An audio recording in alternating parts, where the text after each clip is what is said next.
Hello. Welcome back to the U.S. Chamber of Commerce Foundation's Path Forward series. Today, the pandemic continues to evolve as the country continues to adapt. The good news is that new cases and hospitalizations are trending down. The CDC reports infections and hospitalizations are down in most parts of the country. Lower case counts and hospitalizations are hopeful signs we are making measured progress against this virus. This progress comes just as schools are reopening, workers are coming back to offices, and concerts and sporting events restart. While fewer cases is an optimistic sign, it's not time to let our guard down.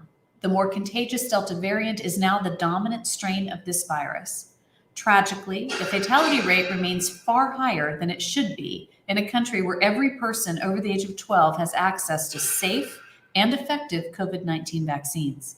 And in the future, worse variants could arise, especially if we're not diligent in vaccinating more people here and abroad. We all know that this virus respects no borders, and each unvaccinated person is not only at risk of becoming seriously ill, they are also giving the virus the opportunity to mutate into more deadly and aggressive forms. That's why it's heartening to know that the U.S. government has taken steps to catalyze a truly global response to the pandemic. Last week, President Biden convened a global COVID-19 summit with public and private sector leaders who are answering his call to help vaccinate 70% of the global population within the next 12 months. This is crucially important. More vaccinations anywhere will save lives everywhere. It will also protect populations who cannot yet get the vaccine, children under the age of 12 for whom vaccines have not yet been approved.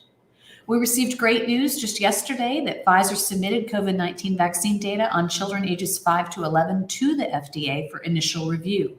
They reported that the vaccine is safe, well tolerated, and shows robust neutralizing antibody responses for children in this age group. But challenges, of course, persist. Some communities are still struggling to get children ages 12 to 17 vaccinated. In Virginia, for example, some counties have a vaccination rate for eligible children as high as 98%, while other counties' rates are as low as 17%, according to the Washington Post. And that brings us straight to today's topic: how to protect our children during this stage of the pandemic. Joining us to discuss how we can better protect our children's health are Dr. Paul Offit, an internationally recognized expert in the fields of virology, immunology, and a member of the advisory committee that evaluates vaccines for the FDA.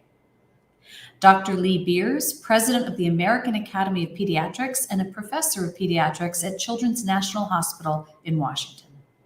Dr. Kris Deeter, a pediatric intensivist at renowned Children's Hospital in Nevada. In addition to working on the front lines, Dr. Deeter oversees critical care teams treating children in hospitals across the country through Pediatrics, a division of Mednax.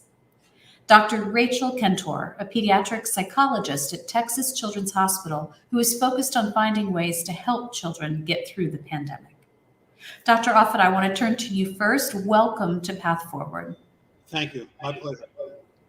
So we've seen a number of concerning stories about spikes in COVID-19 cases and deaths in children across the United States. What does the data tell us about the current state of the pandemic for children? Right. So when the virus first came into this country, children accounted for about 3% of cases. Now it's closer to 27%. And over the last few weeks, we've had 200,000 cases a week, 250,000 cases a week, and as many as 2,000 hospitalizations a week. I was on service last week, and certainly we are seeing a lot of children in our hospital with this virus consistent with the national average, including a handful in the intensive care unit. So I think this virus, Delta virus, has reached down and found a susceptible group. Obviously, when we first started vaccinating in this country, we focused on adults because they were the ones most likely to die, and now have worked our way down to children. We have a vaccine for children over 12 years of age, but don't yet have one for children less than 12 years of age, but we certainly could use one. When you look at these numbers, does it mean that the virus has changed, that children are at greater risk, or is this an example of just having, 70 million unvaccinated people? Yeah, I think that's it. I think the Delta variant is far more transmissible, which I think means that you probably don't need to have as long of a contact with someone who is excreting the virus than was true for the first variant or the alpha variant. So I think that's part of it. And it's because they're a susceptible group, and now they're all together. This is not what you necessarily like, which is to have a large group of susceptible people in one place with a virus that's highly transmissible, especially in communities, where the virus is spreading because of basically under vaccination in that community. So what do we have to do to get these numbers down to really protect our kids? I think we're also, and this answers the question. It's compared to last year at this time when we didn't have a vaccine and we had a fully susceptible population. We were, I think, much better at protecting our children than we are now. We sort of loosened things up, and in many ways that's good. But I do think we're paying a price for a behavior which is not as able to sort of space ourselves out. We obviously have large sporting events and we have weddings and birthday parties and stuff. So I do think that's part of it. I'm not saying we shouldn't do that. I'm just saying I think that's part of this. I do think, though, as you mentioned earlier, that if the children, for when this vaccine is available for the greater than 5-year-old, which I hopefully will be by the end of October, that we use it. It doesn't work as a concept. You actually have to give it. It's frankly depressing that you have 12 to 15-year-olds that were only about 40% or so are vaccinated when you could have 100% vaccinated. When we see children in our hospital who are over 12, it's because they are unvaccinated and their parents are unvaccinated. This was hard enough last year when we didn't have a vaccine. Now we have a vaccine. We can prevent this, which makes this just doubly frustrating.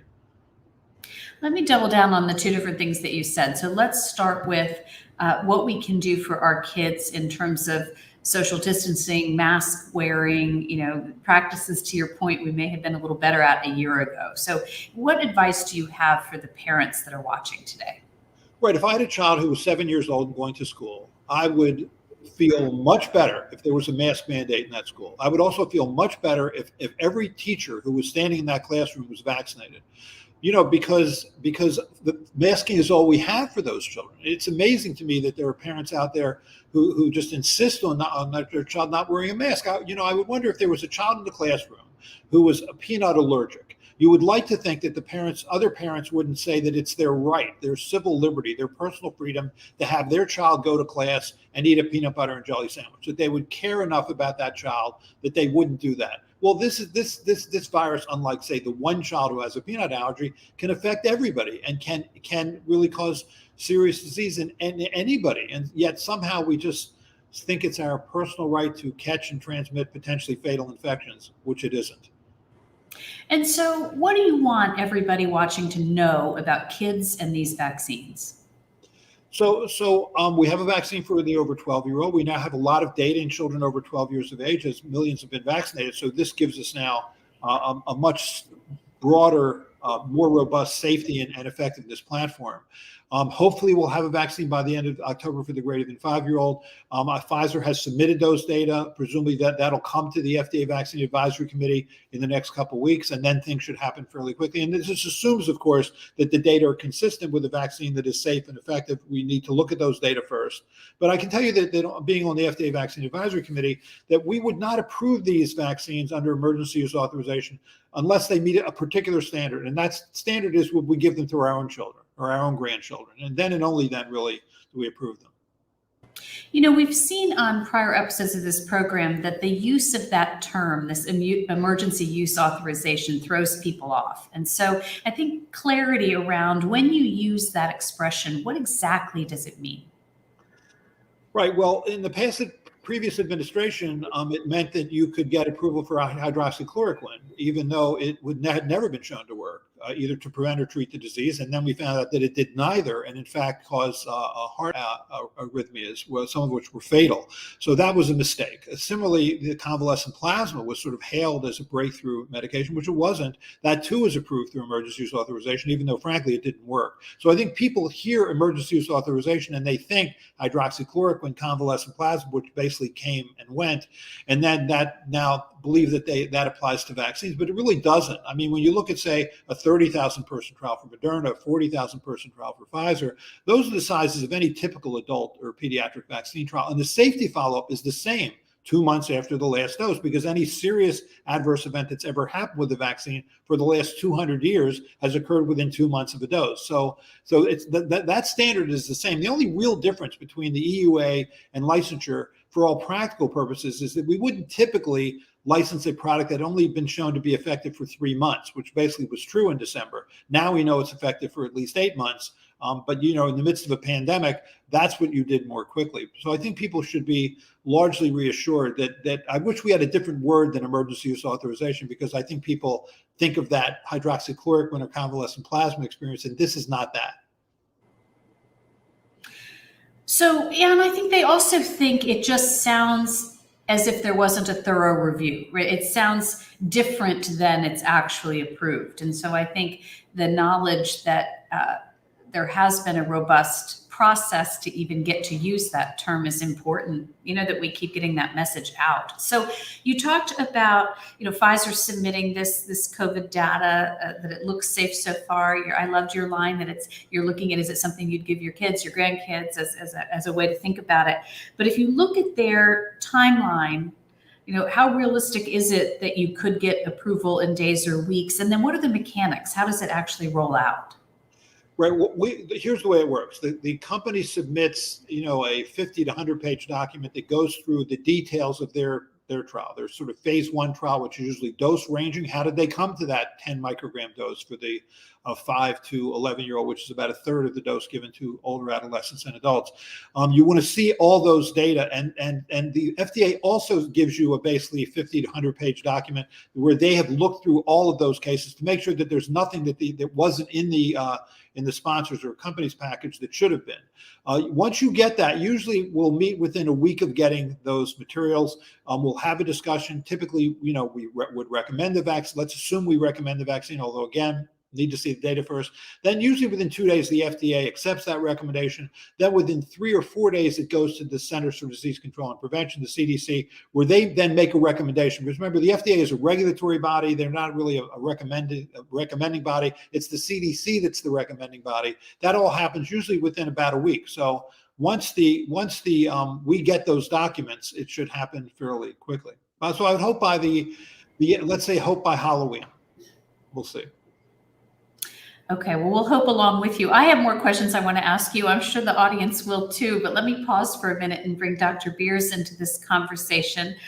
Thank you, Doctor, for being with us. Let me ask you, so 1 million kids contracted COVID-19 between August 24th and September 21st, 4 weeks, 1 million kids. So how concerned are you right now, Dr. Beers, about what's happening to our kids? Well, thank you so much for having me here today. And I think, I'll build on what Dr. Offit said around the impact on our children. I'm quite concerned. Sometimes people say or think, gosh, only a small percentage of children get really, really ill with COVID. So we don't need to worry about that.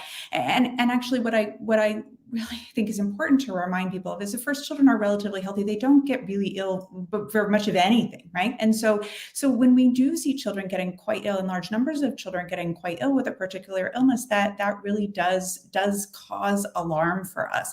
I also think I say this a lot these days, a small percentage of a very large number of children is a very large number of children. And these kids are in our hospitals and they're in our ICUs.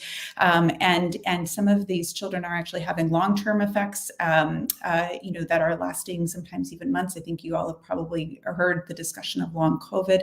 And so we are concerned about the direct effects. I will also say we're concerned about the indirect effects of COVID. I know we'll get to this later in the day, but our children have really borne quite a bit of the burden of the pandemic between social isolation and disruptions to their schooling, grief and loss in their families. A recent study from the CDC estimates that almost 120,000 children in the US alone have lost a primary caregiver to COVID. So these things all have tremendous impact on children, and the greater the spread of the virus, the more COVID we have in our communities, the greater this impact is on children.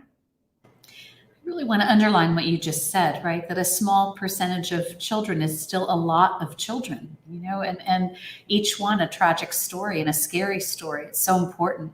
So talk to us a little bit about the American Academy of Pediatrics. What are you recommending right now with all these kids back in the classroom? What's your recommendation about masks?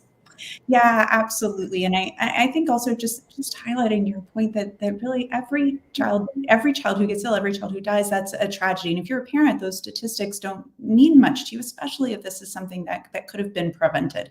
I think, when it comes to schools, I think the first and most important thing I want to say is that our recommendation, American Academy of Pediatrics recommendation, is that we should do everything possible to get our children into school for in-person learning, because that is where they're going to thrive, and that's where they can get the things that they need to do. And I think it's our responsibility as adults and leaders to do the things that we need to do to make sure that they can get there and that they can stay there.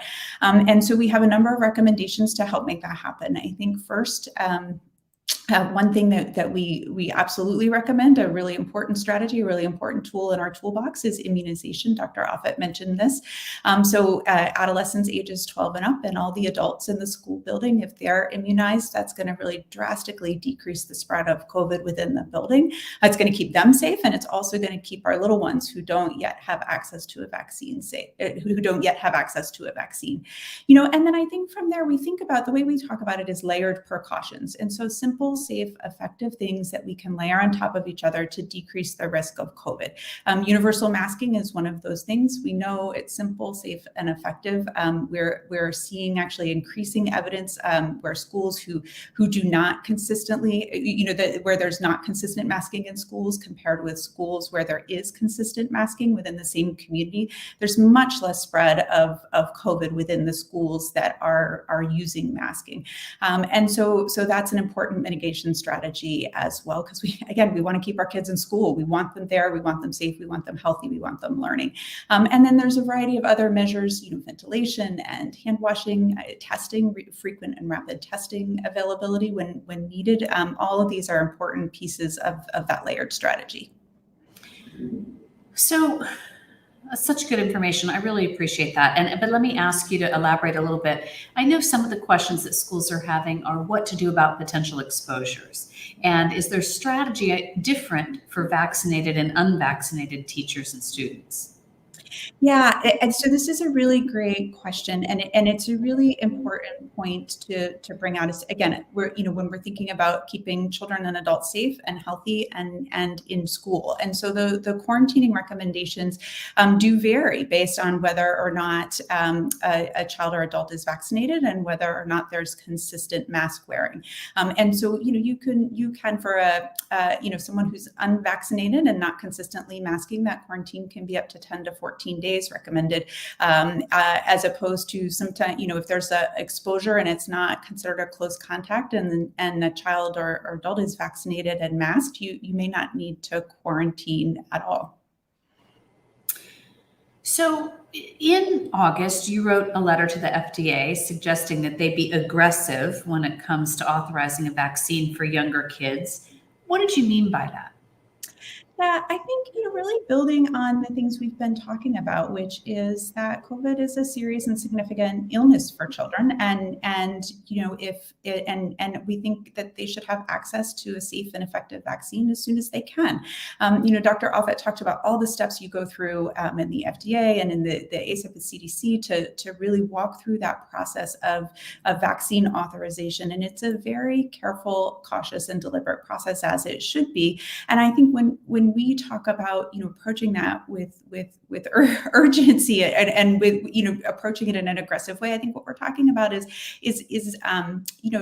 taking out some of the unnecessary steps or unnecessary delays, really treating it in a way, kind of just like all of us. If we have something that's really pressing at work or there's a really critical project, you clear all the other resources, you make the resources available, you clear other things away so you can really focus on getting done what you need to get done to get to that end result. So do you imagine or do you wish or want or recommend that COVID-19 vaccine should be added to the list of vaccine requirements at schools? Yeah, this is a great question. We get it a lot. And actually, as an organization, we've not taken a position on that for the COVID vaccine or really actually for any other vaccines. I think, where we really, vaccinations are one of the most effective ways that we can decrease the spread of COVID in school, and we absolutely recommend it for everyone. We do know vaccine requirements increase uptake of vaccines, but I think where we are right now is one, these are decisions that school districts need to make. I would say too, as an organization, we're really focusing heavily on education and outreach and increasing and improving access. I would say, we have had actually some nice partnerships with members of the business community and nonprofit community. We also work with a group called the Health Action Alliance, and the business community has been really innovative in terms of increasing immunization and immunization uptake. Education sessions in the workplace, vaccination fairs, paid time off for parents to take their children in to get vaccinated. And, I was a little under the weather for, about 24 hours after my first vaccine. It wasn't terrible, but some, if parents need another day to stay home with their children after the vaccine, making sure they have paid time off for that. And so I think, just doing all those things that we can do to make sure that we're really maximizing parents' ability to get good information and have their questions answered, because this is a whole nother topic, but there's a whole lot of misinformation out there. And so making sure that we're making the experts available to them and the resources available to them so that they can get their questions answered. So let me ask you a question about your profession, about the people you represent. We're reading that pediatricians across the country and their offices, their teams are just completely overwhelmed. So what are the biggest challenges facing pediatricians right now?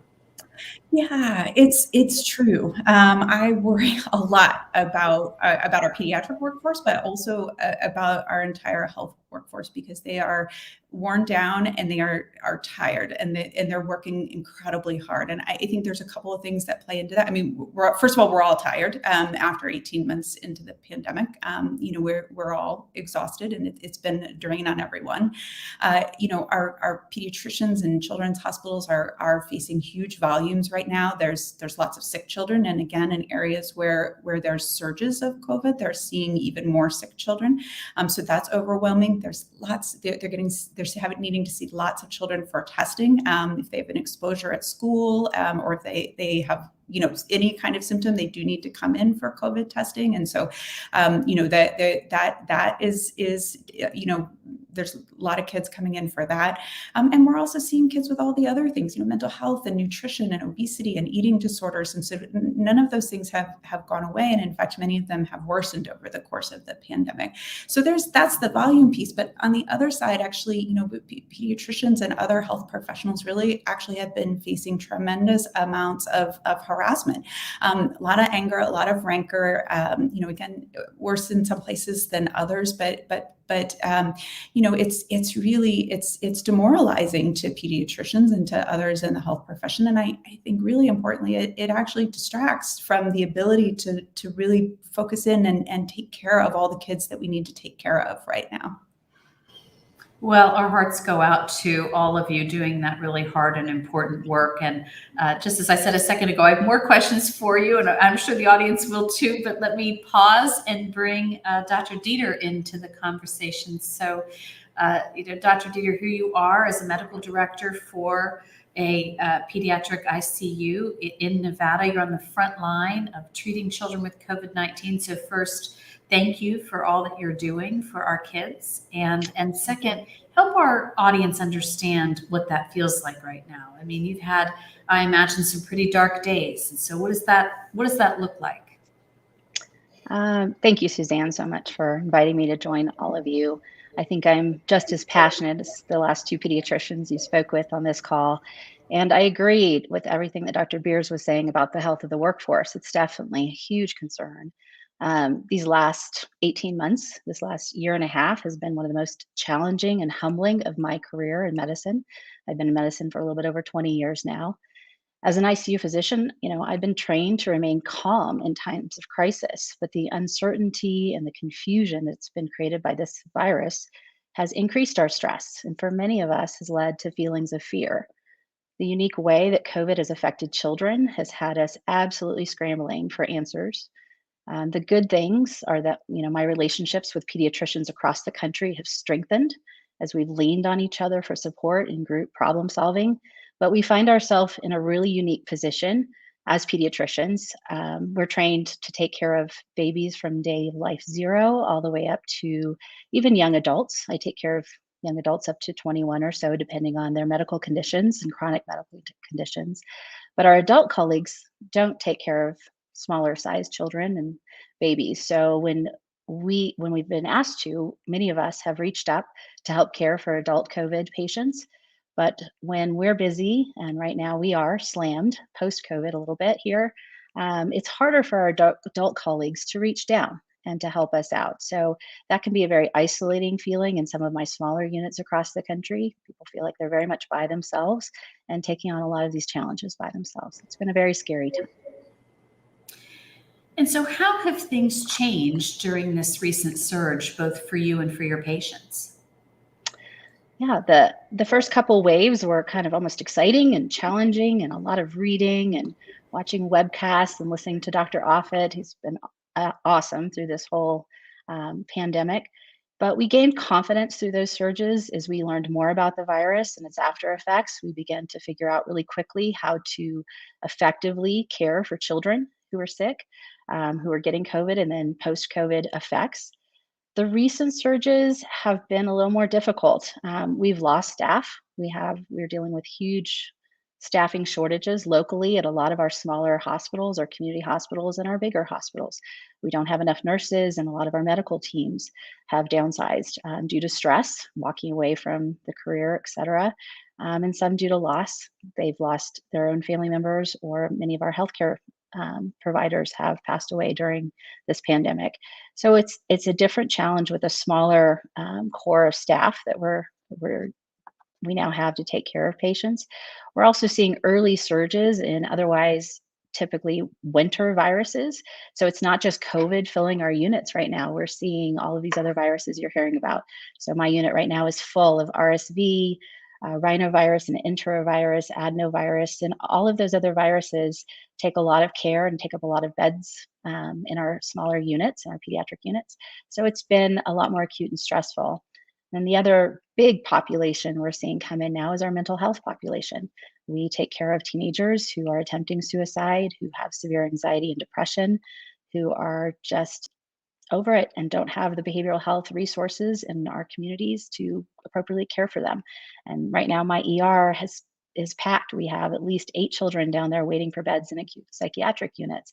And those beds just don't exist due to staffing or due to unavailability of those type facilities in certain communities.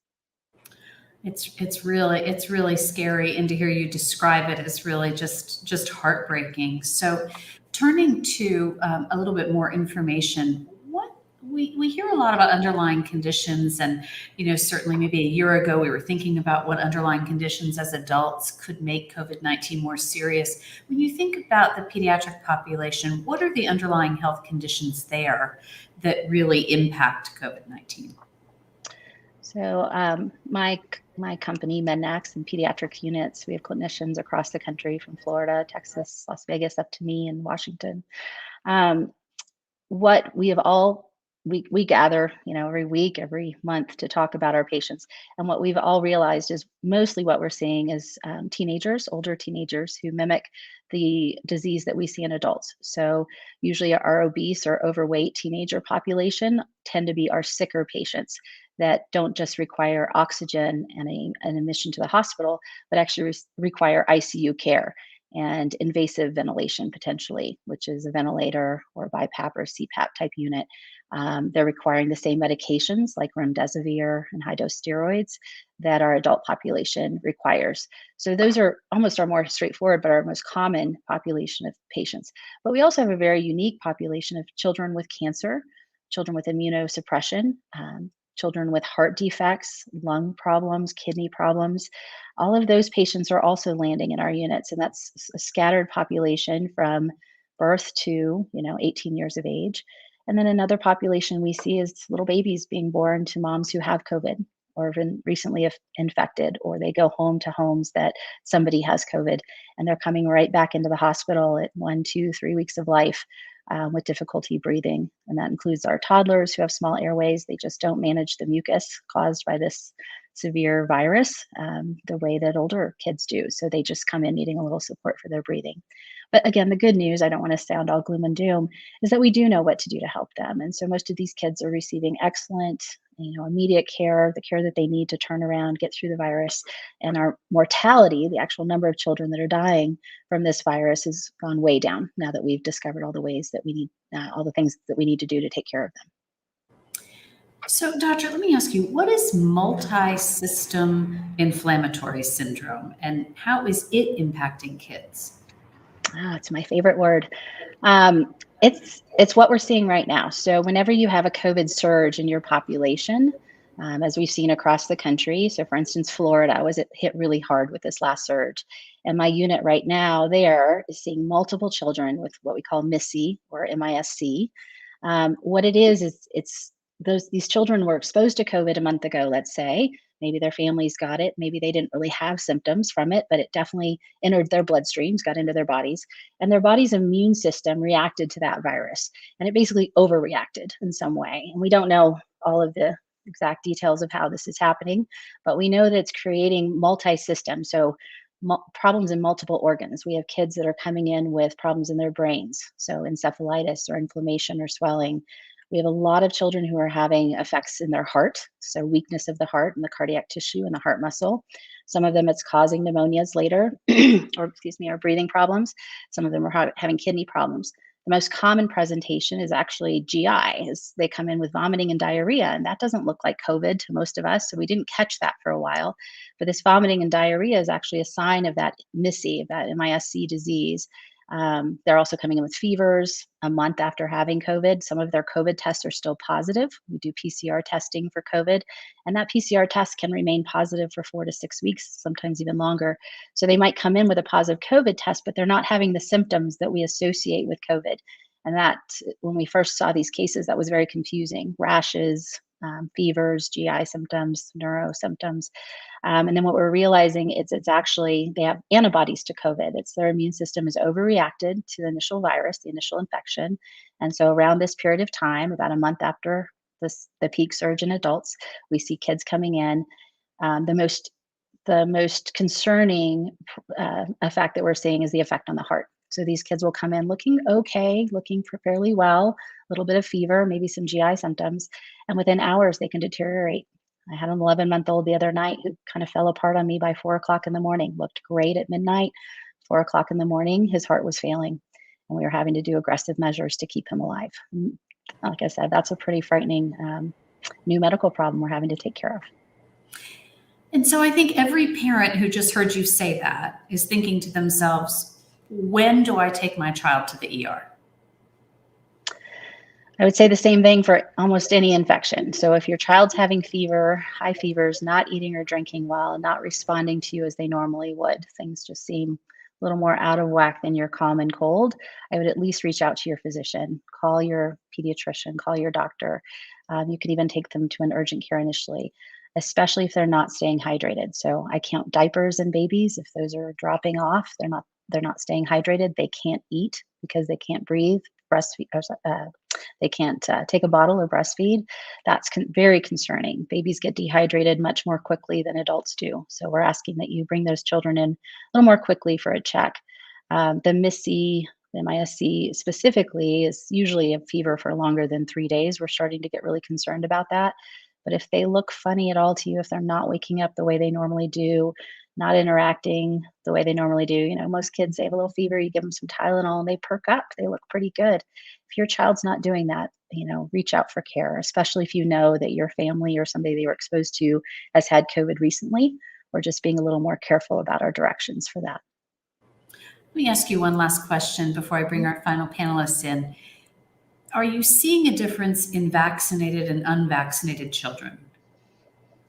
Yes, actually. So over 12, again, we hope that they're vaccinated. As Dr. Offit said, I'm just not seeing that population of vaccinated children over 12.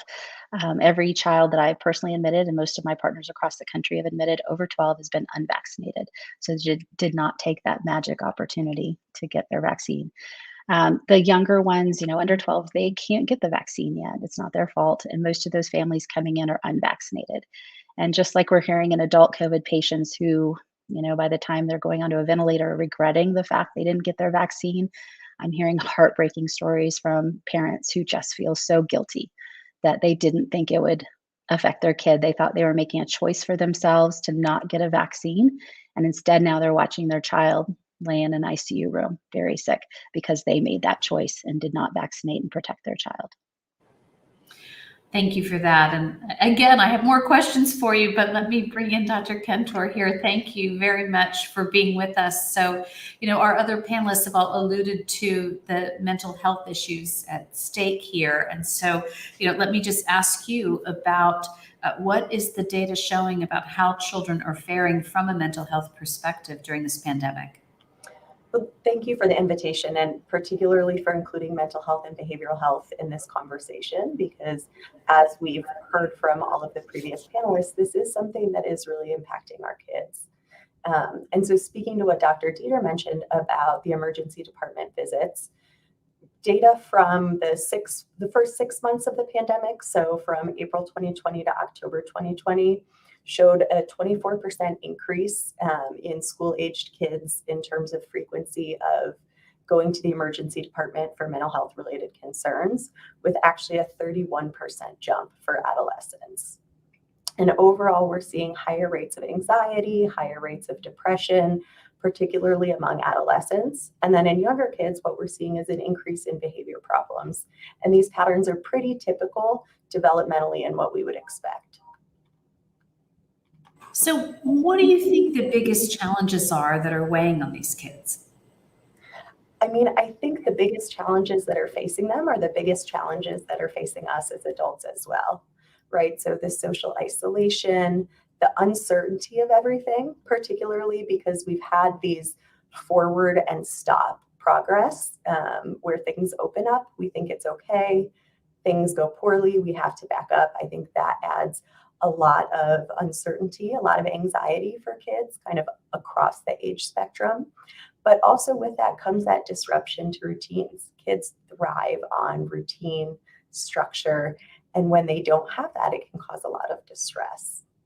And I think the other thing that it's important to recognize is kids take their cues from adults. And so when the adults around them are very stressed, very anxious, very panicked, they're going to start experiencing that too. And so we're thinking not just of the challenges directly to them, but the environment that they're around. It's interesting. My teenager wrote an essay in a back to school moment, and she wrote about the moment she realized adults didn't know either. That this was a moment when she always thought if she did what we said, she would be safe. And that she realized in the pandemic that we didn't know either. So that uncertainty really came home maybe a little earlier for these kids than it normally would in their development. And I think that's such a perfect example, an unfortunate one, but it shows how kids are so much more in tune than we usually give them credit for. And we don't realize the extent to which they pick up on what we're doing. And I think part of what makes this really important is we need to make that space, open that space for conversation with them, right? So not pretending, oh, we know exactly what's happening. I'm fine. Nobody gets stressed out. This isn't something to worry about, right? We want to model that it's okay to talk about those conversations. That, yeah, I know it's probably really confusing that you're seeing this different stuff on the news, that some of your friends' parents are handling things different than we are. And it can be kind of scary that everybody isn't on the same page. But let's talk about what to do with those feelings when those things do get scary. Yeah, I think that's right. And you couldn't hide the fact that we're telling her to wipe down the groceries and then no longer wiping down the groceries. Some of it, I, for one, wasn't very subtle in my my change of strategies at different points, right? So we know that this pandemic disproportionately impacted people of color. Are you seeing that in mental health as well? Are there different, demographics that are being hit especially hard? Absolutely. So we know that at baseline, there are racial disparities in mental health concerns, just in the same way that there are with physical health concerns. And so we're certainly seeing that happen within the pandemic too. And if you think about the different factors that contribute to these racial disparities, those are still happening arguably to a greater extent in the pandemic. So we talk about families that don't have access to quality healthcare, education, don't have resources that they need. Those families are struggling even more with those things in the wake of the pandemic. And so it's really widening the gap for those racial disparities. So let me ask you the same question I've asked different panelists here. So parents who are watching, people who have children in their care who are watching, what is the place where we should become concerned about a child's mental health, where we should involve a professional? What are the signs that parents and caregivers should look for? That's such an important question. And I appreciate you bringing that up, because I think that question is probably on the top of every parent's mind, at least all the parents that we've spoken to. And really, it kind of maps onto what Dr. Deeter mentioned previously about when you notice that they're just not themselves, right, in a different way. So from my perspective as a clinical psychologist, we register concern when there's what we call functional impairment. So if your child is no longer able to do the things that they need to do, they're not doing the things that they used to enjoy, you're seeing changes in sleep, in appetite, kind of any of these changes that really make your child stand out as, this isn't my kid on a normal day-to-day basis. That's when we want you to reach out. And ideally, when you notice that start. So rather than waiting until they're in a full-blown mental health crisis and needing that ED visit, the emergency department visit, we want to be proactive in recognizing this distress, acknowledging that it's really valid for everybody to feel kind of anxious, kind of sad right now. That's okay. But when that anxiety, when that sadness starts to control their lives, that's when it's time to ask for help. So short of getting to a point where a parent or a caregiver is asking for help, what are other ways that we could all be addressing these challenges at home to be the most helpful to our kids? I think a lot of it comes down to being mindful about what we're teaching them and what we're showing them. So allowing that open dialogue, not being afraid to ask questions about how they're feeling. So for example, when it comes to suicidal ideation, a lot of times parents shy away from wanting to ask their child about that, from wanting to question, because what if I ask that and it puts it in their head and then they start thinking about it? And the research actually shows that the opposite is true. So if you ask an adolescent, ask a child about thoughts about wanting to die, it reduces the likelihood of them following through with some kind of self-harm. And so I think open lines of communication, validating and acknowledging that this is really hard and it's hard for everybody, but also being sure that we're communicating and we're going to get through this together. Here are the reasons that our family is really strong, that we can make it through this. So giving that hopefulness while also making space for those tough emotions. That's great advice. So let me ask you to lift back up from advice giving to helping us understand what's really going on. Do you see that the mental weight on these kids can lift as we return to normal, return to school, go back to, as you just put it, the normal routines that are so important for kids? Or do you think this impact is more long-term? So I think the answer to that is both and. So what we know is that as a whole, kids are incredibly resilient. Their development, their openness, by and large, the majority of kids, when they face trauma, when they face adversity, are okay. There's certainly a substantial portion of kids and adolescents who are more at risk for some concerns, and then a smaller subset of the population that is likely to experience more long-term clinical concerns. So when I think about a comparison, a lot of my work is in pediatric cancer. And for parents whose child is diagnosed with cancer, one of their primary concerns, in addition to whether their child is going to live, is this going to destroy the rest of their lives?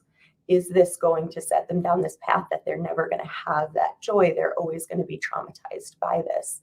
And what we see is the majority of cancer survivors are okay from an emotional standpoint. And so even though we don't have a precedent for the pandemic and making those conclusions, I think when we look to similar populations, we have a pretty good idea of what we can expect. Thank you for that. It was so helpful. So let me ask the rest of the panelists to rejoin us, and we'll throw in some audience Q&A. I must say we have quite a number of questions, so I'll try to get in as many as we can. So as you all join us, Dr. Offit, I'd like to start with you, which is one of the audience questions has been, when do you think we'll see a vaccine for the youngest of our children, say 6 months to 5 years? So Pfizer has said that we know that they've submitted data for the 5 to 11-year-old. They have said that they hope to submit data for the 6-month-old to 5-year-old by no later than the beginning of November. So we'll see. I mean, I know as much as you do. I read the newspaper. This is how I get my information. We'll know when we know. I do know that this 6-month-old to 5-year-old is getting a dose of 3 micrograms per dose, 2 doses, 3 weeks apart. So it's a tenth of the dose that's given to older adolescents and adults, but haven't seen any data yet. And again, I just want to emphasize that just because they've submitted it doesn't mean that it's necessarily going to get approved. We need to really meet a standard for these children, and hopefully those standards will be met. There's no chance that I, for one, know anywhere near as much as you do about this. So, but I appreciate the context you're trying to provide. Dr. Beers, so we have a pre-K student who can't get vaccinated. The audience is asking, what is the best kind of mask? Yeah, this is a simple answer, actually. I mean, really, the best mask is the best fitting mask that the child can comfortably wear. I think we've seen, there's lots of different iterations, but I think a mask that a child feels comfortable in, that fits, reasonably well up against the face is the best one for them to wear. And so, Dr. Deeter, what about an infant? Somebody who can't mask. What is the best practical strategy for an infant? I would just answer that by saying, as physicians and parents and caring citizens, it's our responsibility to do all we can to ensure our infant and our children's safety by taking every mitigation measure available to us seriously. And that includes proven measures to prevent the spread, which includes social distancing, masking, hand washing, and most importantly, getting vaccinated if eligible. That's how we'll protect our babies. Protecting babies seems like it should be a goal that we can all, as a society, go for here. So, Dr. Offit, coming back to you for a second, some of the other panelists talked about what we're seeing in the rise of other diseases and conditions at the same time, right? We talked about it in terms of mental health impact, on the impact on pediatricians and what's happening in emergency rooms. And so, this has put an unprecedented strain on facilities, and particularly with the workforce shortage we hear about from every industry across the country right now. How are you thinking about what the next few months look like as flu heats up and you've got the Delta variant, and what do the next couple of months look like from a public health standpoint? Right. It's amazing what we didn't see last winter. I mean, normally influenza will kill between 75 and 150 children every year. Last year, 1 child died of influenza. We didn't really see much respiratory syncytial virus last year. We didn't see human metapneumovirus. We didn't really see human coronaviruses. So basically, we were able to stop the spread of winter respiratory viruses by closing schools, closing businesses, and restricting travel. It'll be curious to see what happens this year. I mean, I'm on, the FDA advisory committee, so we really make predictions, as we did last March, for what flu strains to put in the vaccine this year for a vaccine that has a 6-month production cycle, comes out in September. And, it was unprecedented. Normally, we figure out what strains to put in there based on what's been circulating. And when so little was circulating, including in the Southern Hemisphere, it was really hard to make a prediction. It'll be curious to see. I mean, people talk about it being a twin-demic, with influenza and SARS-CoV-2. I think it's going to be more than that with, RSV, with the human coronaviruses, human metapneumovirus, et cetera. So we'll see. We hope for the best. It'll be interesting to see what happens when you don't have any flu circulating one year, and then what happens next. Does it have a dramatic rebound, or because we're still masking and social distancing to some extent, will that also again still limit the spread of these respiratory viruses? We'll see. Dr. Kentor, so one of the audience members is asking, what are some of the long-term generational impacts of this kind of chronic stress on our children? So unfortunately, that's not something I feel like we know a good answer to. There's so many different aspects to the pandemic that have been unpredictable, right? So if we think back to when the pandemic first started, none of us would have predicted 18 months from now we would be experiencing a new variant of COVID that was even more severe. And so I think it's hard to say what that's going to look like long term. And so what I have to kind of sit back on with myself is that reminder that kids are resilient, and that what we want to do is, if we are going to think about the long-term effects in the same way that we want to make sure there aren't those long-term physical health effects of getting COVID, of being around it, we need to make sure that we're putting in the effort and putting in the energy to support our kids, and that we're not passively waiting to see what happens to them 5-10 years down the line.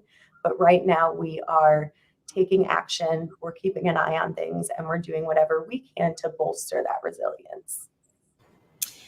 Thank you for that. Dr. Beers, another audience question we're getting here is it safe to travel with my child who's too young to be vaccinated? It's a very good question. I think that there's a couple of variables that I as a parent, and I have 2 teenagers, and I'm grateful they're old enough to be vaccinated, and they are both fully vaccinated. But I think thinking about the decisions that I would make as a parent, I think one is, how important is this travel? Is this going to how important is this travel to your family? And is this something that can be modified or put off to a later point? I think there are going to be some increased risks with travel, and so you do have to take that into consideration. I think the other things to take into consideration are what are the rates of COVID in the places where you live and where you're traveling to and traveling through, recognizing that that's not people may be coming from all over, particularly if you're flying in an airplane, and I think also just considering whether or not the other adults in your traveling party or the others who are old enough to be vaccinated, whether or not they're vaccinated. So I know that's not a straightforward answer. I think in general, I would advise probably trying to avoid it if you can, and thinking about other things to do that are special for you as a family. But I know there's also sometimes considerations thinking about the reason for your travel and why you're traveling. Thank you. I'm going to give you all a moment of a lightning round and ask each of you the exact same questions. So you're talking to a large audience of employers, a large audience of community leaders, a large audience of parents. If you had one key message you wanted this audience to take away, what would it be? And I'll try to go in the order we did the program in. So Dr. Offit, your message to the audience. Well, we have our ticket out of this pandemic, something we all want, and that ticket is vaccines. We still have a solid 65 million people in this country who are choosing not to get vaccinated. Anything we can do to try and influence those people to get vaccinated would be really helpful. I mean, today, for example, LeBron James stepped forward and said he's going to get the vaccine. He's gotten vaccinated. So those are the influencers. I mean, get those influencers out there and let's influence that 65 million to get vaccinated. Thank you very much. And Dr. Beers, over to you. What do you want this audience to know? Well, I think what I want the audience, I think what I would say is that our kids need us. Our kids need us right now. They need us to help take care of them. They need us to help make sure they're in school. They need us to help make sure that they're getting the supports and services that they need. And I think we can really come together and make those things happen for them, as Dr. Offit said, getting immunized. But again, as leaders in communities, finding ways to share good information and increase access to vaccines, finding ways to share information, share good information, finding ways to help increase access to testing within your communities, increase access to mental health supports or family supports. If we come together and we really think about how do we care for each other and how do we think about this in a way where we're really caring for each other rather than fighting with each other, I think we can come together and do what we need to do for kids. That's true on so many issues that we're dealing with every day, isn't it? So, Dr. Deeter. Yeah, I think for all of us as leaders and role models, we need to be compassionate and kind and wise. And that means getting the most recent information, getting good information out to your staff, role modeling for your staff, your own behavior will impact them and how they behave. Vaccine mandates, I think, were risky, but we are seeing huge positive results from those vaccine mandates. So thinking about that within your own organization, I think a lot of us live in la la land and we just want this all to go away. And we think with every surge going down that, oh, it's over now and we can just go out and party again. But I heard something recently that only 5% of the American population has been infected with the Delta virus. That's terrifying to me. That means we have another 95% to go if we don't do the right thing for our staff, for our families, for our teams. So be compassionate, understanding when they have to step away for whatever mental health or physical health reasons, and then role model for them and spread good information to your teams. Thank you very much. And Dr. Kentor, the last word to you. I would echo what Dr. Beers said, which is that your kids are looking to you. They're looking to you to know, how do we respond to this? How do we manage this? Recognizing we're human, these emotions are normal, and I'm going to show you how we're going to get through it together. Well, I don't know that we've ever had a more impactful Path Forward program, and that's saying a lot because I have a great team and they've done a great job, but you four have been remarkable. We promise to get this word out far and wide, and we're so appreciative of what you're doing for our kids, for our country, and for you sharing your wisdom and your time with us today. Thank you all very, very much. To the audience, I just want to say thank you as always for tuning in. We really appreciate your time. We will share details on our next program soon. And in the meantime, take the advice of the panel. Make sure you get vaccinated and do your part to get really good information out there. I look forward to seeing you soon.